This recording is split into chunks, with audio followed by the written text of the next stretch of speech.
Fee reimbursement scholarship నిధులు వెంటనే విడుదల చేయాలని డిమాండ్ చేస్తూ కరీంనగర్ కలెక్టరేట్ వద్ద ఏబీవీపీ చేపట్టిన ముట్టడి తీవ్ర ఉద్రిక్తతకు దారితీసింది. కరీంనగర్ కలెక్టరేట్ వరకు ర్యాలీగా వచ్చి ఏబీవీపీ శ్రేణులు ఓ దశలో కలెక్టరేట్లోకి చొచ్చుకెళ్లేందుకు యత్నించగా పోలీసులు అడ్డుకున్నారు.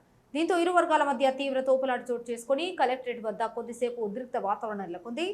పోలీసులు ఆందోళనకారులను అదుపులోకి తీసుకుని పీటీసీకి తరలించారు. ఈ సందర్భంగా ఏబీవీపీ జాతీయ ప్రధాన కార్యదర్శి శ్రావణ్ విరాజ్, రాష్ట్ర సహాయ కార్యదర్శి మల్యాల రాకేష్ మాట్లాడుతూ బకాయిలు చెల్లించకపోవడంతో విద్యార్థులు రాత్రి వేళల్లో జొమాటో, స్విగ్గీల్లో పనిచేయాల్సి వస్తోందని మండిపడ్డారు. విద్యార్థుల భవిష్యత్తుతో ఆడుకుంటున్న ప్రభుత్వం హక్కుల కోసం పోరాడుతున్న వారిపై అక్రమ కేసులు పెడుతోందని ఆగ్రహం వ్యక్తం చేశారు. నిధులు వెంటనే విడుదల చేయకపోతే సెక్రటేరియట్ను ముట్టడిస్తామని హెచ్చరించారు.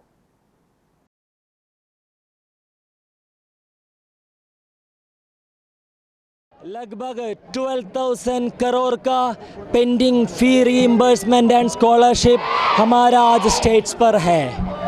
देखिए, लगभग 5 साल से विद्यार्थी परिषद कार्यकर्ता सड़कों पर प्रोटेस्ट कर रहे हैं। हमने एक बार केसीआर गवर्नमेंट को वार्निंग दिया, आप रीइंबर्समेंट करो, नहीं ये तो आपका कुर्सी जाएगा।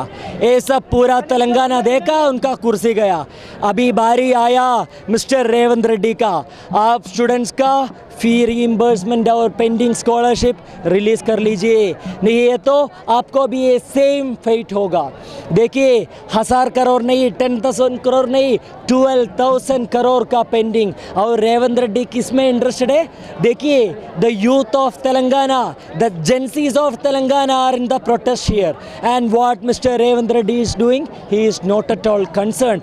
Students are not getting their degree certificate. ఈరోజు పెండింగ్లో ఉన్నటువంటి ఫీజు రియంబర్స్మెంట్ స్కాలర్షిప్ బకాయిలను విడుదల చేయాలని చెప్పేసి కరీంనగర్ కలెక్టరేట్ ముందు యొక్క కలెక్టరేట్ ముట్టడి నిర్వహించడం జరుగుతూ తెలంగాణ రాష్ట్ర వ్యాప్తంగా ఎంతోమంది పేద బడుగు బలహీన విద్యార్థులు చదువుతూ ఉన్నారు. ఈరోజు ఇంటర్, డిగ్రీ, పీజీ, పిహెచ్డీ చేస్తున్నటువంటి విద్యార్థులు ఈరోజు స్కాలర్షిప్లు రియంబర్స్మెంట్ రాని కారణంగా ఈరోజు వాళ్ళ యొక్క చదువులు మధ్యంతరాన్ని వదిలించిన పరిస్థితి ఏర్పడింది.